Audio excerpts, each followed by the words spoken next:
Hashtag Disney Cape, guys. Welcome back to the TheConnoisseur Reviews. It looks like Sony and Disney came to an agreement earlier this day, actually late last night, but it was confirmed this morning that they came to an agreement regarding Spider-Man. You know, the whole drama surrounding it earlier, a month or so ago, where they couldn't come to an agreement because Disney, simplest fact, was being too greedy. They wanted 50% shares of Spider-Man along with co-financing it, which would give them rights to Spider-Man.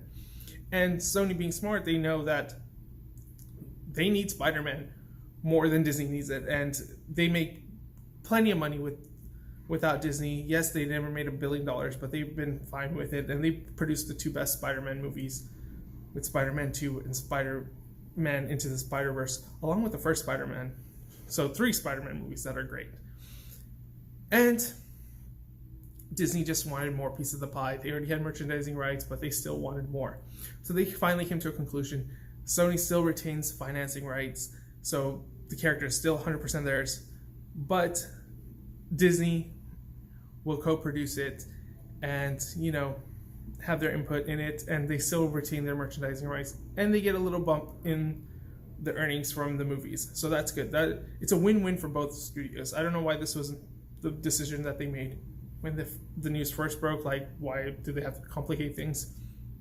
But I feel like this might be the final deal, and after this they won't have it because they have one more picture with a Spider-Man movie finishing off a trilogy. So finally Tobey won't be the only Spider-Man with a trilogy, and then he has one more appearance in an MCU movie. So that's good. That means whatever they had planned out for at least the next few years can pan out, and we can get a conclusion to this Spider-Man story, or, you know, have it ease out of the MCU as opposed to so abruptly ending with so many unanswered questions from Far From Home, you know, with all the revelations that happened in that movie. Without giving any spoilers away, there's a lot that was going on that we were just like, how are they going to conclude this? How are they going to conclude this? Well, it looks like they can at least conclude that and ease their way out and set up a new set of films and whatever they want to do going forward. And it doesn't have to be such an abrupt end. It does justice for the fans, so they're not stuck in the middle like they were. And, you know, it's a win-win all around, I believe. And, you know, this is good news for everyone.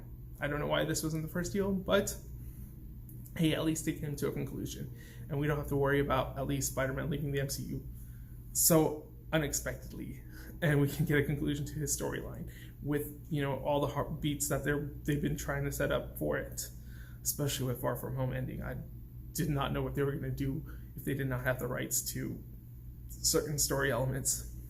But having said that, what are your thoughts on this deal? Are you guys happy? Are you guys excited? Could you care less?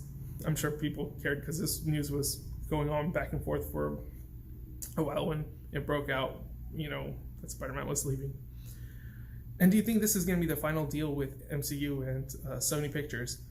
Or are they going to see how this goes and then ride a wave and see maybe if they can negotiate something better later down the line? Well, let me know in the comments below. If you like this video, like, comment, subscribe. And as always, you guys can follow me on my various social media sites at AwesomeMarvelK or on my Tumblr at TheConnoisseur Reviews. Alright guys, Gucci.